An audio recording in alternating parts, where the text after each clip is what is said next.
भारत की स्त्रियों को, हिंदू स्त्रियों को दुर्गा होना ही पड़ेगा, कात्यायनी होना ही पड़ेगा। क्योंकि आज चारों तरफ जिस तरह षड्यंत्र फैल रहा है, उसमें अपनी रक्षा स्वयं करने वाली बनो, अपनी रक्षा स्वयं करने वाली बनो। क्योंकि जिस तरह पापियों की जनसंख्या भारत में बढ़ गई है, देशद्रोहियों की जनसंख्या भारत में बढ़ गई है, कभी भी किसी भी राज्य को जम्मू कश्मीर की तरह बनाया दिया जा सकता है।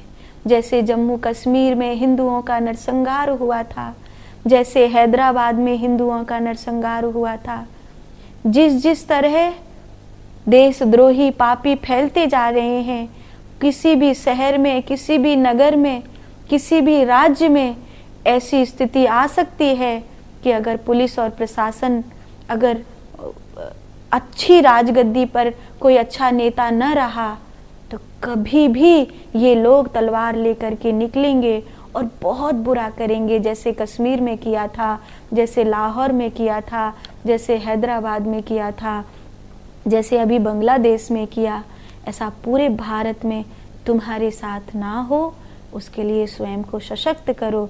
मैं तो कहती हूँ, जो भी समाज के पुरुहा लोग हैं, उनको एक छोटी छोटी अकेडमी शुरू कर देनी चाहिए, जिस अकेडमी में बच्चियों को शारीरिक रूप से सशक्त बनाना शुरू कर देना चाहिए। हर शहर में, हर कस्बे में इस तरह का एक इंस्टीट्यूट खुल जाना चाहिए, जिसमें बच्चियों को शारीरिक रूप से सशक्त बनाया जाए, ताकि मेरे घर की बेटी, मेरे घर की बहन बुरी परिस्थिति में संघर्ष कर सके, अपने आप को बचा सके। कम से कम पापी के हाथ जिंदा तो न लगे, इतना तो कर ही सके कि जिंदा उसके हाथ लगने से पहले स्वयं को मारने की हिम्मत तो उसमें आ जाए। किसी दुष्ट के हाथ जिंदा तो कभी नहीं लगना चाहिए, इतना तो कम से कम मेरी बहन बेटी के भीतर साहस भरी देना चाहिए। जो संयुक्ता के भीतर था, जो पद्मिनी के भीतर था, वो साहस जो झांसी की रानी लक्ष्मीबाई के भीतर था, वो साहस हमें अब अपनी बहन बेटी के भीतर भरना होगा। और उसके लिए हर शहर, हर कस्बे में एक अकेडमी शुरू कर देनी चाहिए।